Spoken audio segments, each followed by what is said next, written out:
Assalamualaikum warahmatullahi wabarakatuh. Apa kabar Bunda cantik, sehat dan bahagia selalu. Sebelumnya mari kita berselawat dan berdoa sesuai dengan keyakinan kita masing-masing. Jangan lupa like, subscribe, dan komen. Yuk, mari kita mulai petualangan kita hari ini. Selamat mendengarkan. Satria melakukan perjalanannya tanpa kendala karena Bimo tidak bisa menembus para pengawal yang banyak dan sangat melindungi Satria dari berbagai sisi. Pria parubaya itu akhirnya kembali ke apartemennya dengan membawa dendam kesumat yang tidak ada habisnya. Wah, mobil siapa itu? Bagus banget, pekik seorang petani yang baru pulang dari ladang. Anak-anak kecil yang juga merasa takjub melihat mobil bagus itu langsung berlari, menyusul kemana mobil tersebut pergi, sembari tertawa riang, membuat Satria yang melihatnya geleng-geleng kepala. Saat turun, mobil yang dibawanya dikerubungi anak-anak yang tadi berlarian, sehingga menimbulkan suara gaduh dan ramai, membuat perhatian Rara dan Aisyah yang sedang berada di dalam rumah terpusat. Mereka keluar melihat apa yang terjadi, hingga terlihat sosok lelaki tampan, gagah, rapi dan karismatik, sedang membagikan makanan, snack untuk anak-anak. Abi, pekik Rara yang langsung menghambur ke pelukan ayah sambungnya.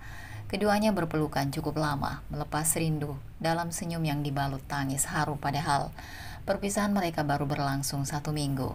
Satria mencium anak itu lalu menoleh kepada sang istri yang masih tercengang dengan kehadirannya yang tiba-tiba. Aisyah, liris Satria. Abang, balas Satria memanggil suaminya yang tersenyum. Dalam beberapa detik, dunia seakan berputar hanya di antara dua sejoli itu. Rasa cinta yang kemarin menguar dalam keraguan kini berubah menjadi sebuah harapan. Sesuai janjiku aku kembali Aisyah, ucap Satria. Aisyah mengangguk. Untuk pertama kalinya dia meraih tangan Satria dan menciumnya sebagai tanda hormat dan mungkin tanda sayang juga.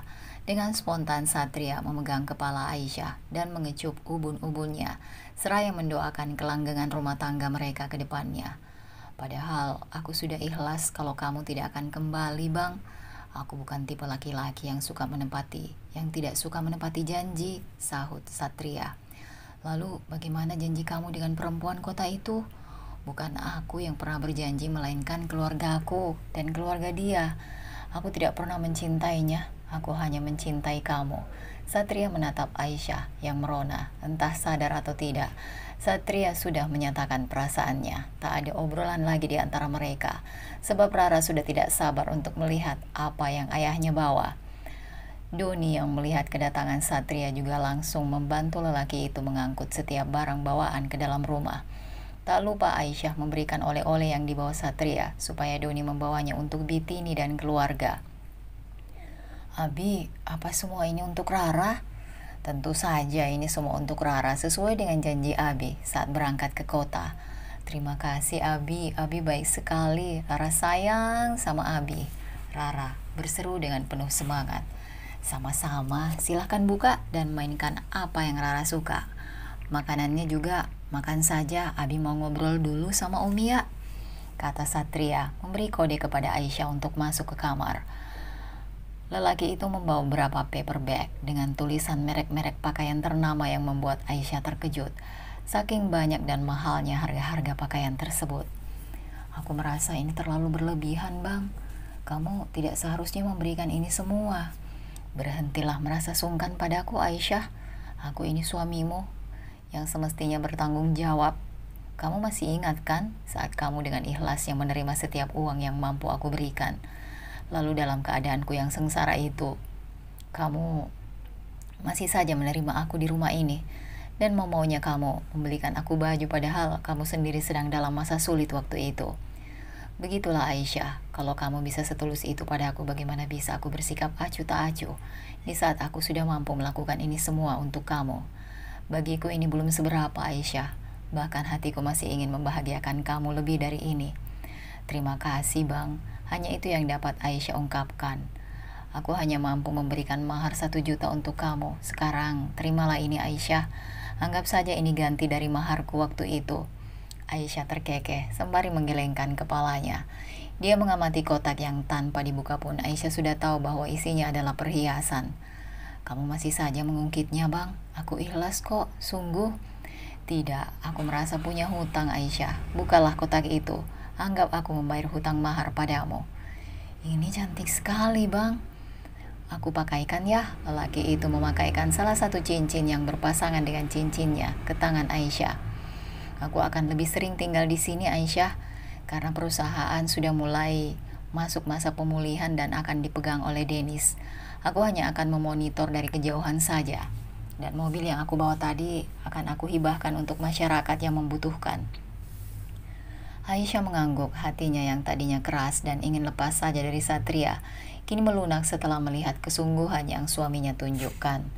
Suara klakson membuat dua sejoli itu terperanjat. Astaga, aku lupa kalau Dennis belum pulang. Betah banget, Pak, goda Dennis. Maaf, saya lupa kamu masih di sini. Oh ya, saya tidak mau ada pengawal, jadi kalian semua pulang saja. Dennis, kamu tak apa pulang bersama para pengawal? Mobil mau kugunakan di sini, ujar Satria. Tidak apa-apa, Pak. Tapi apa Anda benar-benar yakin akan tinggal di sini tanpa pengawalan sama sekali? Saya cemas kalau Pak Bimo masih nekat dan menyusul Anda ke sini. Itu tugas para pengawal. Kalian tidak mengawalku di sini, maka dari itu kalian mesti mengawal setiap pergerakan Om Bimo. Pastikan dia tidak macam-macam dan tidak bisa menyusulku ke sini, sebab aku yakin kalau dia masih menyimpan hasrat untuk menguasai semua hartaku. Baiklah, kami pamit, Pak. Minggu depan saya jemput lagi setelah Anda selesai bulan madu. Canda Dennis dan Satria hanya bisa menggaruk pipinya. Setelah kepergian Dennis dan para pengawal, Satria dan Aisyah kembali masuk ke rumah membiarkan anak-anak yang masih melihat-lihat dan memegang mobil Satria. Setelah bertanya-tanya itu mobil siapa, akhirnya Lucy semakin terperangah. Pada saat itu Lucy lewat ke sana dan langsung tercengang melihat mobil mewah berada di pelataran rumah Aisyah. Apa? Mobil Satria? Gak salah. Dia lalu mengamati mobil itu sembari mengangguk-anggukkan kepalanya. Sebenarnya Satria itu siapa sih? Dia luntang-lantung datang ke desa kita dan jadi buruh tani. Terus ketahuan sampai dinikahkan, setelah itu balik lagi ke kota. Dan sekarang balik lagi bawa mobil mewah. Kalian curiga gak sih? Tanya Lucy pada seibu dengan bibir yang dinaikkan sebelah. Kamu ini Lucy selalu saja membuat spekulasi. Wah, kayaknya karena nama kamu Lucy jadi hobinya membuat spekulasi. Sembarangan ya, kalian pikir saya sendiri. Hidup si Satria itu terlalu aneh. Datang-datang ke sini hanya untuk membuat kekacauan. Kalian sadar gak sih? Para ibu-ibu itu saling menoleh. Kamu sirik ya sama Aisyah? Benar kok, kamu selama ini selalu menyudutkan dia sih. Memang Aisyah itu punya salah apa sama kamu? Sampai membuat kamu selalu menabung genderang perang dengan dia. Mendengar perkataan itu, Lucy seketika salah tingkah dan bingung harus menjawab apa. Keesokan harinya, Satria mendatangi Pak RT dan memberitahukan bahwa dia membawa mobil dari kota dan akan dia hibahkan untuk warga desa yang membutuhkan. Kabar itu tentu saja membuat Pak RT dan warganya antusias. Namun tidak bagi Baron dan Lucy. Dua manusia licik dan jahat itu merasa kalau lama-lama Satria malah seperti sedang cari muka. Mereka yang berkumpul di balai warga kini serentak memuji Satria. Baron, sayangan kamu datang lagi tuh. Mau kamu apain? Bisik Lucy. Dia kayaknya orang kaya. Gue gak berani macam-macam takut nanti dimasukin ke penjara. Jawab Baron pasrah. Sejak kapan seorang baron takut di penjara? Gak banget deh. Lawan dong, lawan. Buat apa? Gue males biarin aja sekarang si Satria mau apa. Mau jadi malaikat penolong warga pun gue gak peduli. Yang penting gue udah kenyang makan hasil nyuri panenan warga. Lucy tersedak. Jadi kamu yang nyuri kebun warga termasuk kebun ibuku ya? Dasar penjahat. Jangan kencang-kencang. Sini. Sial, kenapa mesti keceplosan segala? Tanpa ada warga yang melihat karena mereka sedang berkumpul. Lelaki itu pasti merasa terancam sekarang. Aku janji gak akan bocorin hal itu sama siapapun, Baron. Aku janji, aku berani sumpah. Gue gak percaya, selama ini gue tahu betul tabiat lo yang suka banget nyebar gosip dan fitnah. Sekarang lo tahu kartu as gue. Bukan gak mungkin lo juga bakal bocorin ini sama warga, iya kan? Desis Baron. Gue janji akan tutup mulut, Baron. Tapi lepasin gue please. Berani lo buka suara, hal berharga lo gue sita. Bisik Baron tepat di telinga Lucy membuat gadis itu bergidik ngeri. Semenjak kejadian itu, Lucy jarang keluar rumah dan lebih banyak menghabiskan waktunya di dalam kamar. Sang ibu yang merasa heran dengan kebiasaan baru anaknya bertanya kenapa. Meskipun memiliki hati dan perilaku yang jahat, Lucy tetaplah seorang wanita yang selalu berusaha menjaga dirinya dari kejahatan seksual dan merasa sangat ketakutan, serta merasa tidak berharga saat mengingat jika Baron pernah menindih tubuhnya. Si Baron memang sialan, runtuknya kesal karena sebab kejadian itu dirinya terus-menerus dihantui rasa takut. Di tempat lain, orang yang selalu Lucy benci dan berkali-kali dia fitnah malah semakin hidup bahagia, apalagi semenjak kembalinya Satria ke rumahnya. Bahkan Aisyah dan Satria kini memutuskan untuk tinggal satu rumah. "Aku mau kerja ke kebun Pak RT, mau cangkul sawahnya," kata Satria berpamitan. "Memangnya abang bisa nyangkul sawah? Kerja begitu berat loh. Beda sama kerja jadi buruh di kebun. Hitung-hitung belajar lah, boleh kan?" Boleh lah, kenapa enggak? "Abi, Rara sudah sekolah hari Senin kemarin. Ayo sekarang antar Rara." Sesuai janji Abi waktu itu, pinta Rara dengan antusias. "Ayo, kita berangkat pakai mobil mau?" "Duh, tidak usah pakai mobil bang, lagi pula sekolahnya deket kok, malu." "Bercanda kok, Abi mau antarnya jalan kaki sekalian mau ke sawah Pak RT. Nanti Abi gendong di punggung biar Rara gak capek, oke?" "Oke, Abi, kita berangkat sekarang," seru anak itu semangat. "Dadah Umi, Abi, Rara sayang kalian," ucap Rara sebelum masuk ke kelasnya. "Aisyah, kenapa diam saja? Tidak suka ya kalau jalan bareng sama aku?" Enggak kok, berarti kamu suka dong jalan sama aku." "Apaan sih, enggak juga." Satria yang melihat tingkah istrinya hanya tertawa. Akhirnya Satria hanya bisa menahan keinginan itu sekuat hati, berusaha terus bersabar, dengan meyakinkan hati bahwa kelak Aisyah pasti akan dia miliki sepenuhnya. "Wah, jadi banyak yang mau sholat berjamaah karena mendengar kamu azan, Satria." Ustadz Banu tersenyum. "Kami penasaran sama siapa yang azan barusan." "Pak Ustadz," ucap salah satu warga. "Lalu kalian mau kembali lagi setelah tahu siapa yang azan begitu? Ayo, sholat berjamaah. Jangan buat langkah kalian kemari menjadi sia-sia belaka." Semua warga yang datang akhirnya sholat berjamaah. "Satria, kamu ini sebenarnya siapa?" tanya Doni. "Lihat aku sebagai Satria yang tinggal di sini di Desa Maju sebagai suami Aisyah dan hanya buruh tani." "Ah, kamu ini ya sudah, kalau tidak mau jujur, lagi pula aku tulus mau berteman sama kamu dari dulu. Aku hanya merasa berisik saja dengan warga yang banyak bertanya tentang siapa kamu sama aku. Mau ku jawab juga nggak tahu. Biarin saja mereka nggak berhak tahu kok siapa aku sebenarnya. Karena aku sendiri sekarang maunya tinggal di sini sama istri, kerja seperti warga lain, dan apa yang aku punya semoga bisa bermanfaat bagi warga." Doni mengangguk. Dia sangat sakit dengan sikap rendah hati dan dermawan yang ditunjukkan Satria. Tak lama, seorang lelaki datang dengan tergesa menemui Satria ke masjid. Wajahnya panik. "Saya sudah cari Mas Satria ke rumah tapi tidak ada. Ada apa ya Pak? Istri saya mau melahirkan, bisa tolong antar ke puskesmas kecamatan. Soalnya kata bidan kalau ke puskesmas desa alatnya kurang." Rasa iba timbul dalam hatinya membayangkan seandainya Aisyah hamil dan melahirkan anaknya. "Satria, mobil kamu bagus banget, ada TV-nya," ujar Doni. Kayak HP bisa gerak kalau disentuh." "Aduh, jangan ngajak tertawa, perut saya sakit ini," kata ibu terus.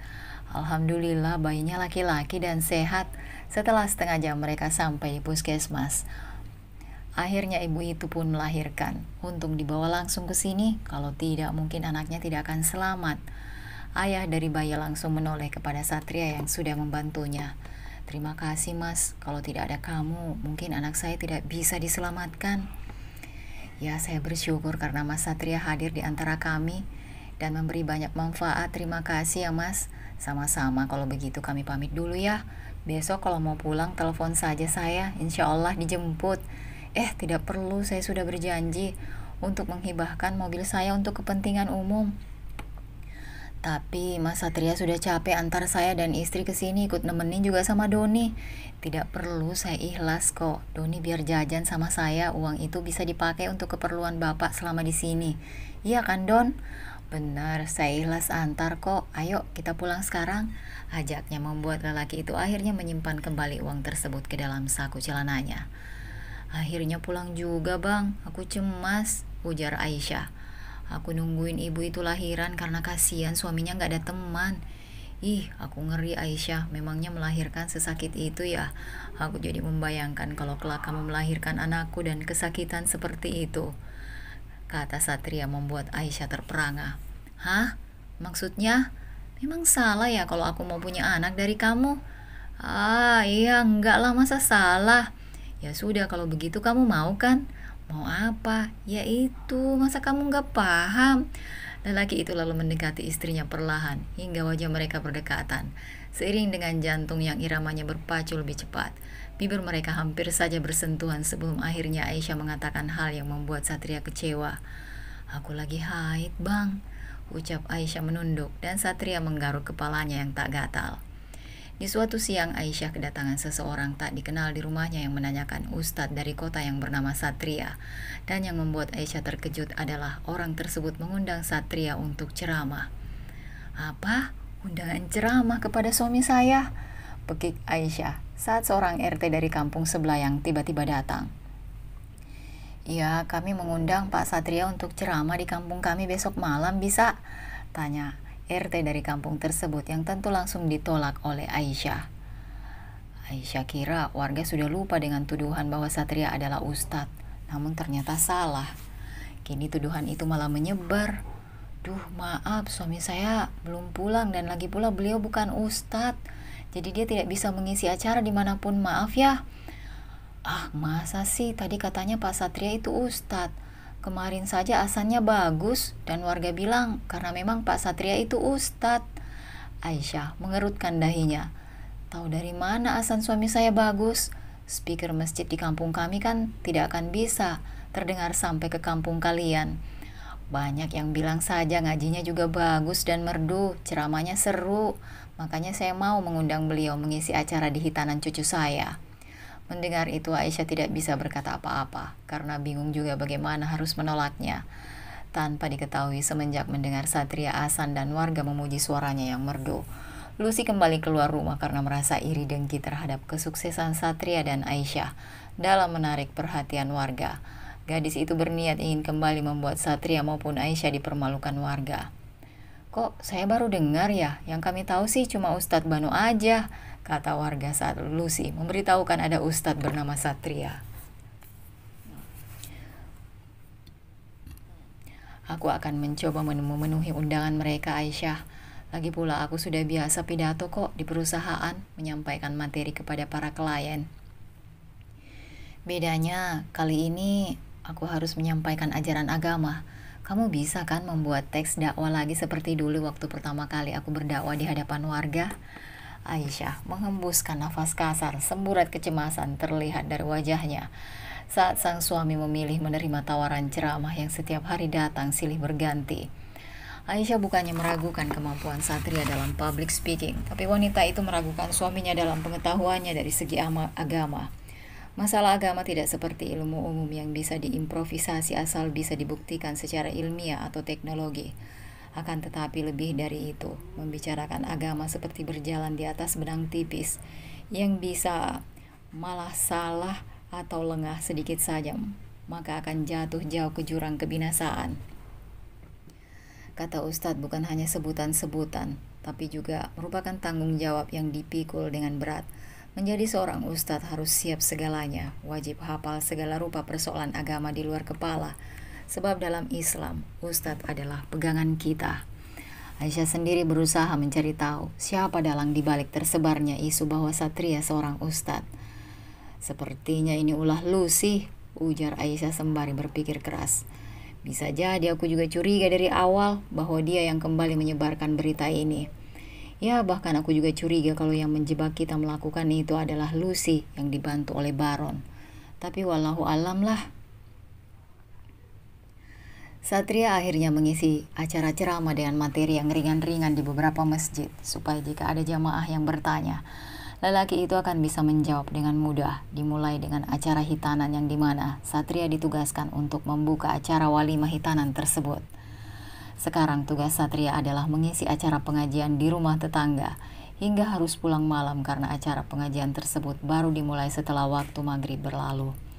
Terima kasih Pak Satria, warga senang dengan keberadaan Ustadz baru di desa ini.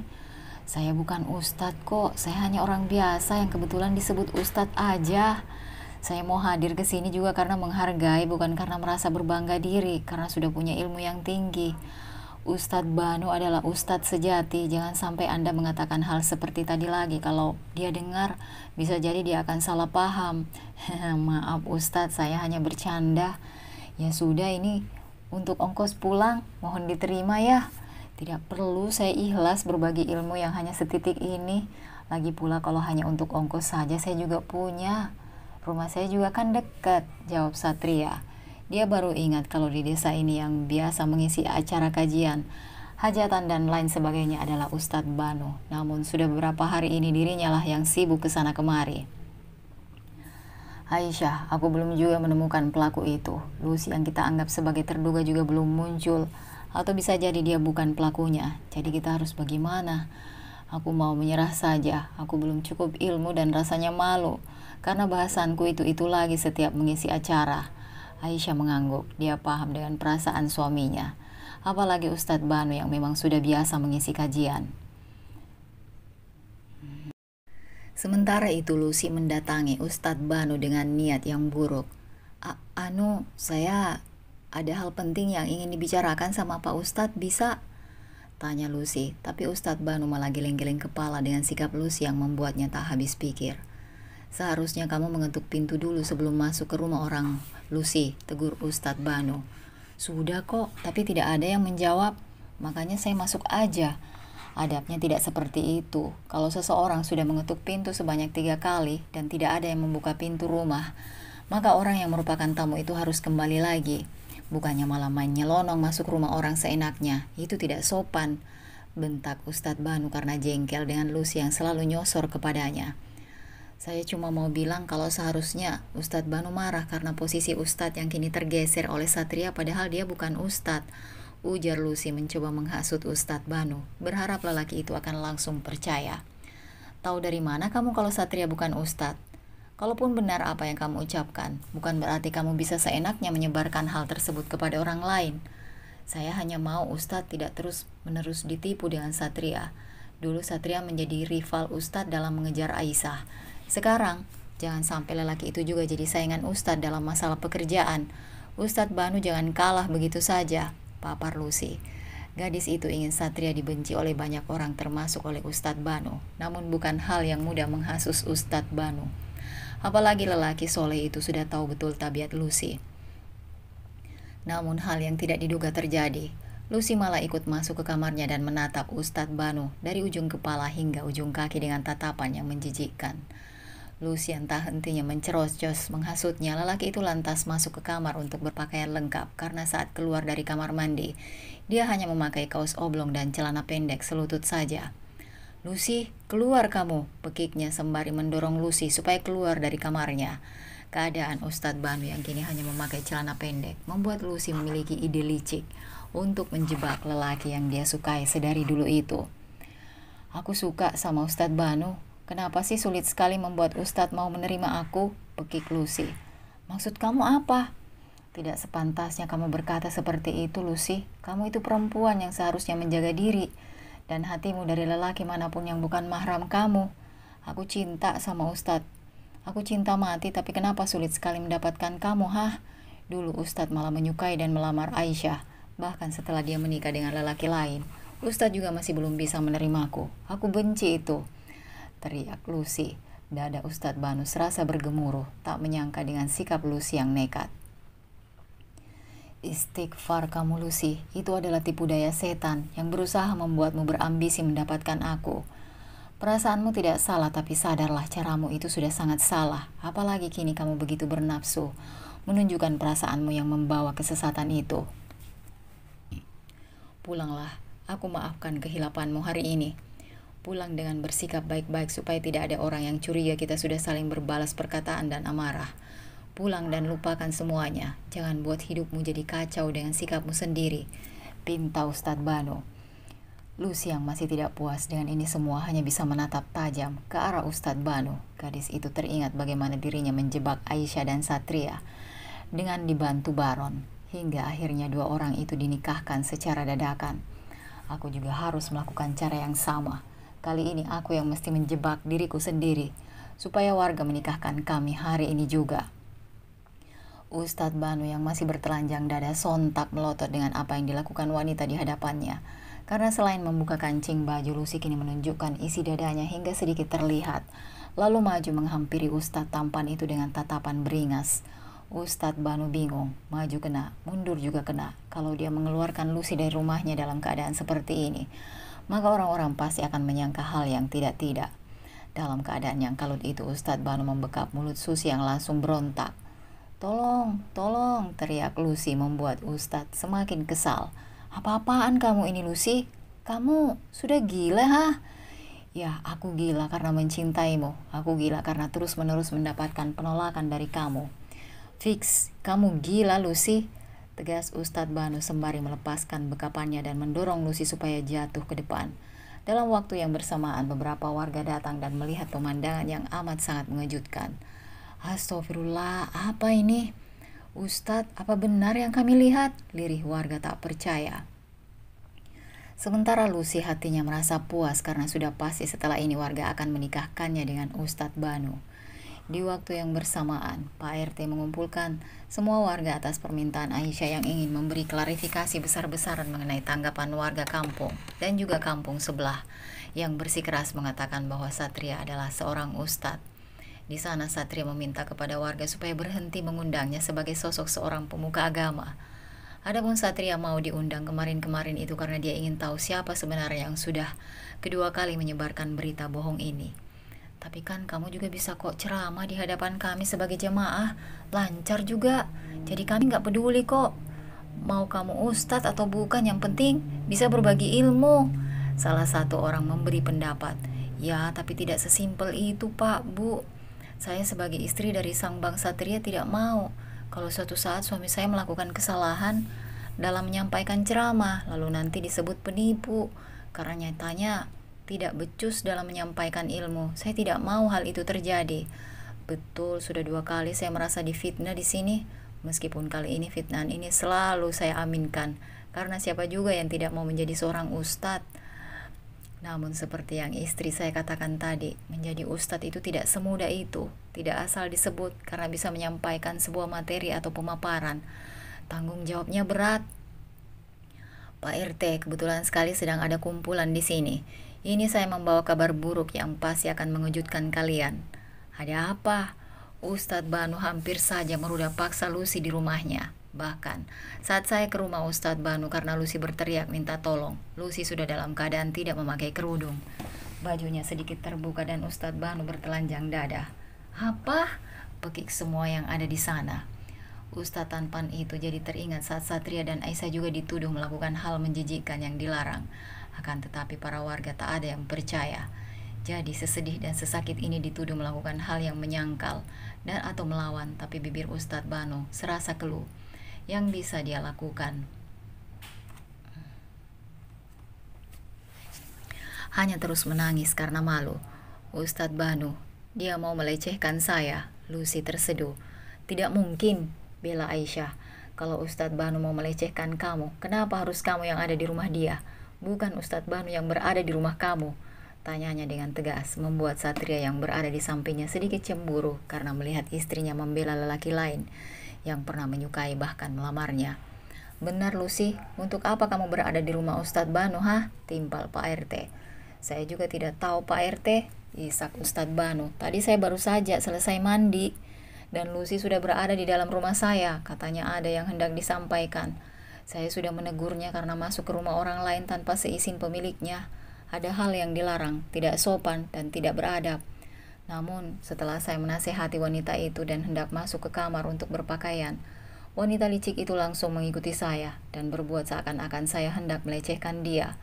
Saya hampir saja gelap mata ingin menghabisinya karena geram dengan tingkahnya. Apalagi, dia malah berteriak minta tolong kepada warga. Tapi untunglah Allah masih melindungi hati saya supaya bisa menahan diri. Meskipun hasilnya warga datang dan menyangka yang tidak-tidak. Setelah menjelaskan hal itu, Ustadz Banu kembali menangis dan duduk di teras balai dengan jiwa yang pasrah akan pandangan masyarakat terhadap dirinya. Sebab sebagai warga yang lahir dan tumbuh di desa maju, Ustadz Banu tahu betul tabiat warga yang suka asal percaya terhadap berita yang diterimanya. Saya disuruh Ustadz Banu untuk datang ke rumahnya karena dia ingin curhat masalah Satria yang ngaku-ngaku sebagai Ustadz. Lucy tak meneruskan ucapannya dan malah ikut-ikutan menangis seperti yang dilakukan Ustadz Banu. Dasar perempuan laknat, teriak Ustadz Banu dengan kencang. Tahan Ustadz, tahan, sabar dulu, biar kita bicarakan baik-baik, pinta Pak RT. Lelaki itu lantas bangkit dan mendekati Lucy yang menunjukkan wajah ketakutan, namun tak ada rasa iba dalam hati Ustadz Banu. Lelaki itu lalu diajak Satria untuk duduk bersama Pak RT. Begitu juga Lucy yang menutup wajahnya dengan tangisan air mata buaya yang belum reda. Satria dan Aisyah saling tatap sekejap dan mengangguk dengan pemikiran yang sama, yaitu Lucy lah dalang di balik masalah ini semua, apalagi ditambah masalah gadis itu dengan Ustadz Banu. Aisyah maupun Satria yakin kalau ini hanya akal-akalan Lucy saja. Mereka sudah mempersiapkan segalanya, tak ingin terus-menerus difitnah dan disudutkan warga, dan Aisyah siap bertarung demi mempertaruhkan harga dirinya bersama sang suami tercinta. Dia juga bertekad untuk membantu Ustadz Banu, sebab yakin kalau lelaki yang pernah meminangnya itu tidak bersalah. Jadi kita mulai dengan masalah Satria dulu supaya semuanya clear satu persatu. Lucy, saya dengar tadi kamu mengatakan bahwa Satria mengaku-ngaku kepada warga kalau dia adalah seorang ustadz. Tapi Satria dengan terang mengatakan tadi bahwa dia tidak pernah mengacungkan niat bahwa berpikir bahwa dia adalah sengaja dan menyebarkan entah dengan alasan apa. Mana saya tahu Pak, sahutnya enteng, ekspresinya sedih. Loh, saya tahu dari kamu loh Lucy, waktu itu di rumah saya mau ada syukuran. Kamu suruh saya undang Satria saja untuk mengisi acara karena Ustadz Banu berhalangan hadir. Banyak acara, kamu juga bilang kalau Satria adalah Ustadz yang akan menggantikan Ustadz Banu di desa ini. Memangnya kamu lupa? Todong seorang warga. Saya juga dengar seperti itu Pak RT. Lucy yang bilang kalau azan Satria saja bagus, apalagi ceramahnya. Jadi kami menyimpulkan bahwa Satria memang Ustadz, apalagi kan waktu awal-awal datang kemari dia sempat ceramah juga di masjid. Ustadz Banu yang sedang duduk tentu semakin geram mendengar pengakuan warga, apalagi ternyata Lucy juga sempat membawa-bawa namanya. Lucy, apa benar begitu? Saya juga kan dengar dari warga lain. Dari siapa? Saya lupa lagi lah, kan yang bilang banyak, lagi pula bukan salah saya kalau masalah ini jadi rumit. Tapi salah warga yang mudah percaya begitu saja dengan anggapan saya. Seharusnya kalian cek dulu benar atau salah. Semua warga saling menoleh, sembari berbisik menyalurkan pendapat kepada orang yang berada di samping mereka. Jadi sebenarnya yang terjadi itu bagaimana? Tanya warga. Dan Lucy langsung angkat bicara. Dia tidak mau rencananya menggulingkan Satria gagal lagi, apalagi dia dan Pak RT sudah mendahulinya tadi. Yang benar ya, Satria memang sengaja ngaku-ngaku Ustadz. Kalau tidak, dari mana coba kabar itu berasal? Kalau bukan dari dirinya sendiri, kita harus hati-hati. Sekelas Ustadz Banu saja mau melecehkan saya, apalagi Satria yang entah bagaimana asal-usulnya. Aisyah tersenyum sinis mendengar kalimat demi kalimat yang diucapkan Lucy kepada warga. Kalau begitu usir saja Satria dari kampung ini. Dia kan bukan warga asli desa kita, seru salah satu lelaki parubaya yang mulai terhasut. Setuju. Tini dan Doni yang juga berada di sana langsung membawa Satria pergi atas permintaan Aisyah, sedangkan wanita itu ikut menenangkan warga yang ricuh. Stop, masih banyak yang mesti kita bahas. Berhenti membuat ricuh, kalau mau masalah segera selesai, bentak Pak RT. Dan semua warga langsung diam dan duduk kembali kecuali Satria yang sudah pulang bersama Doni dan Tini. Izinkan saya bicara Pak RT. Mumpung ada warga kampung lain yang baru datang, dan juga Lucy yang selalu menjadi sumber informasi di desa ini. Saya ingin sedikit memberikan ilmu tentang bagaimana kita tidak boleh menerima sebuah informasi tanpa memeriksa terlebih dahulu kebenarannya. Sebagai masyarakat yang hidup di era modern, kita diperkenankan untuk bisa menyaring informasi sebelum mempercayainya. Jangan asal percaya, mending kalau informasi tersebut benar. Kalau salah bagaimana? Sekali lagi saya tegaskan bahwa suami saya Satria Bima bukan seorang ustadz. Dia datang ke sini bukan untuk menyesatkan kalian sebagai penista agama seperti yang Lucy katakan. Dia datang ke sini karena satu masalah yang mengharuskannya lari hingga akhirnya terdampar di sini. Perihal yang pernah kalian sangkakan kepada kami, itu juga salah. Tapi saya sudah tidak peduli lagi kalian mau percaya atau tidak. Hanya saja saya tidak habis pikir. Kenapa kalian percaya bahwa suami saya adalah ustadz? Sementara sebelumnya kalian pernah menuduh dia berbuat zina. Semua warga menunduk, dan sekarang Ustadz Banu juga menjadi korban karena dituduh hendak melecehkan Lucy yang jelas-jelas mendatangi rumahnya tanpa izin dan permisi. Di mana logika kalian kalau kalian bersikeras mempercayai Lucy? Ustadz Banu yang menyuruh saya datang ke rumahnya. Kapan Ustadz Banu menyuruh kamu? Dia mengirimi saya pesan WhatsApp, jawab Lucy ragu. Tunjukkan pesannya. Apa-apaan kamu ini Aisyah? Pesan itu sifatnya pribadi. Kami tidak pernah berkirim pesan bahkan aku tidak punya nomornya, elak Ustadz Banu. Mana ponsel Anda Pak Ustadz? Aisyah bertanya. Jangan Ustadz, biar saya saja, kata bokir jaga-jaga, takut Ustadz Banu berbohong dan menghapus pesannya. Baiklah, saya menyimpannya di atas nakas kamar saya. Masuk saja, saya mengizinkan. Tak lama bokir datang dan memberikan ponsel milik Ustadz Banu kepada Pak RT, yang langsung membuka aplikasi hijau di ponsel tersebut. Tak ada pesan dengan Lucy. Tak ada juga nomor Lucy di sana. Bahkan saat dilihat cadangan pesan, riwayat pesan yang telah dihapus, tak ada jejak pesan Ustadz Banu dan Lucy seperti yang Lucy katakan. Kamu berbohong, Lucy. Saya tidak bohong. Ustadz Banu tadi mau melecehkan saya dan seharusnya kalian menikahkan kami seperti kalian juga menikahkan Aisyah dan Satria. Karena aku sudah merasa ternoda, isak Lucy. Lucy, kamu ini pandai sekali membuka aib dan rencanamu sendiri, ujar Aisyah, membuat Lucy seketika menelan ludahnya sendiri. Semua warga akhirnya percaya bahwa masalah ini hanyalah akal-akalan Lucy saja. Apalagi mereka juga tahu kalau Lucy memang ada indikasi menyukai Ustadz tampan itu sejak dulu. Akhirnya Lucy pulang dengan perasaan kecewa. Sia-sia semua yang telah dilakukan dan hanya malu yang dia dapat sekarang. Beruntung warga setuju saat Lucy meminta supaya ibu dan ayahnya tidak diberitahu. Namun, kejadian memalukan tadi tidak membuat Lucy menyerah begitu saja. Karena pikirannya buntu, meskipun masih merasa takut kepada Baron, Lucy kembali menghubungi preman pasar itu dan meminta saran. Di tempat lain Satria murung dan gelisah. Di rumah Aisyah, stres mulai menyerang pikirannya karena nyatanya hidup di desa tak membuatnya merasa tenang sepenuhnya. Kadang dia merasa heran mengapa warga selalu dengan mudahnya percaya perkataan Lucy. Ingin sekali Satria memaki gadis itu, akan tetapi Aisyah selalu berkata bahwa Lucy pasti akan mendapatkan balasan. Aisyah yang tidak menyadari kedatangan Satria merasa terkejut. Bang, apaan sih? Aku geli, kata Aisyah dengan perasaan yang gugup karena baru kali ini Satria bertingkah seperti ini. Aku butuh sandaran Aisyah, dan sandaran yang kupunya selain Allah sekarang adalah kamu istriku. Aku sesak loh bang, lepasin. Aku lagi mumet Aisyah, aku butuh kamu. Lelaki itu perlahan membalikkan tubuh istrinya lalu menatap manik indah kecoklakan itu dengan lekat.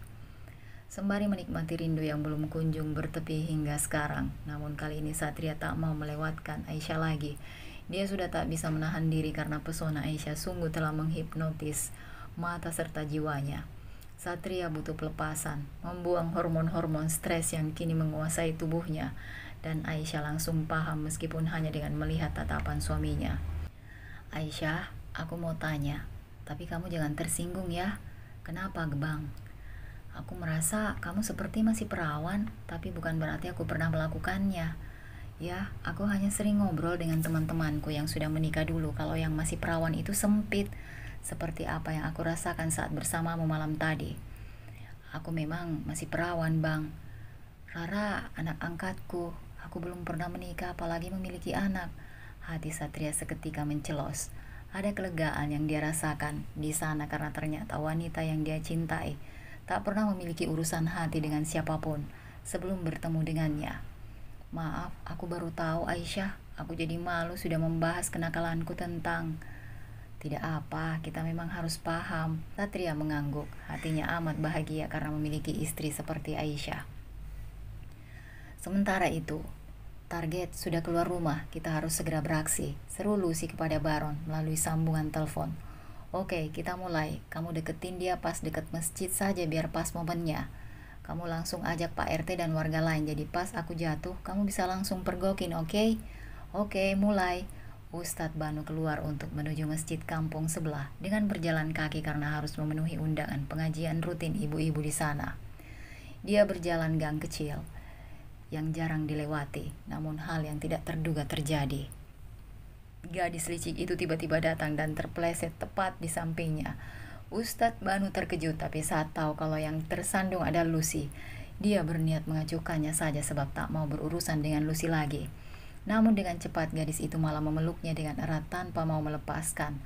Ustadz Banu menatap tajam, akan tetapi Lucy malah tersenyum hingga suara teriakan Pak RT membuat keduanya terperanjat. Dalam sekejap, Ustadz Banu menjatuhkan tubuh kecil Lucy. Au, sakit. Hei, astagfirullahaladzim. Pak RT mengucap istighfar. Pak RT, tolong saya karena Ustadz Banu mau melecehkan saya lagi. Seperti biasa mereka langsung percaya saat mendengar satu pengakuan.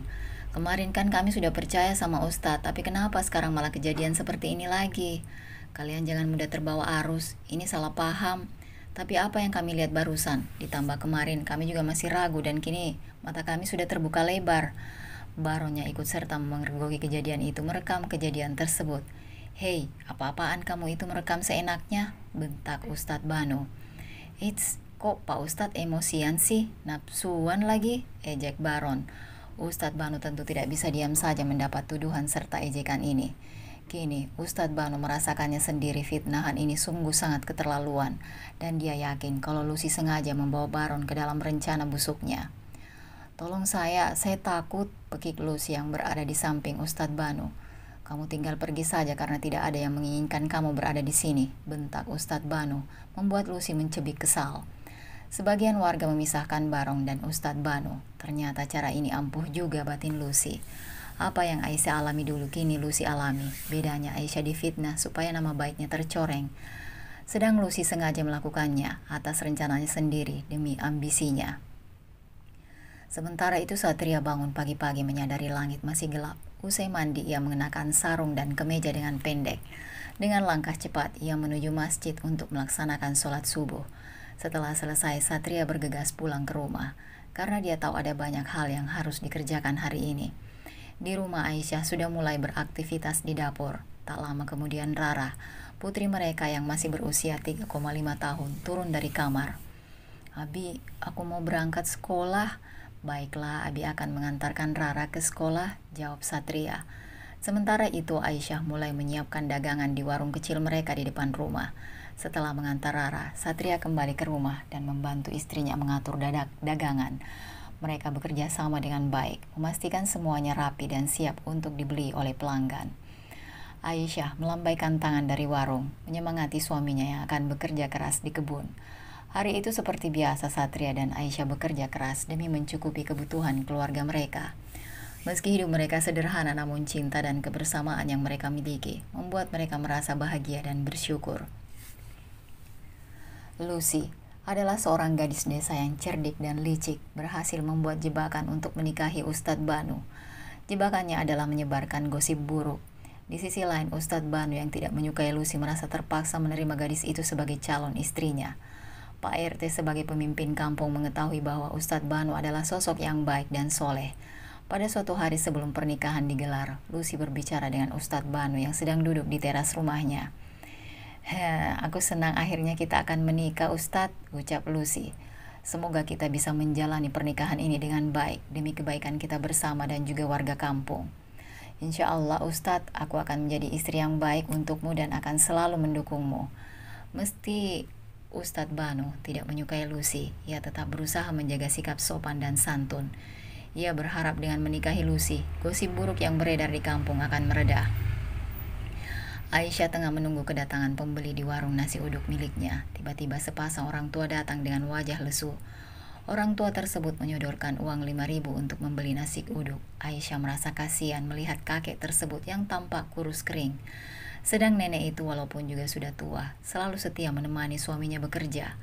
Aisyah kemudian mengambil inisiatif untuk memberikan 2 bungkus nasi uduk kepada kedua orang itu.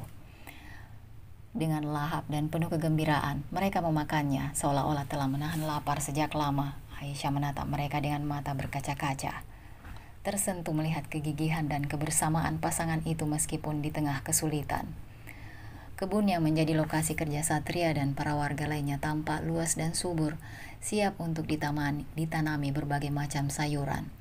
Di sela pekerjaannya menguras tenaga, beberapa warga sekali-sekali beristirahat.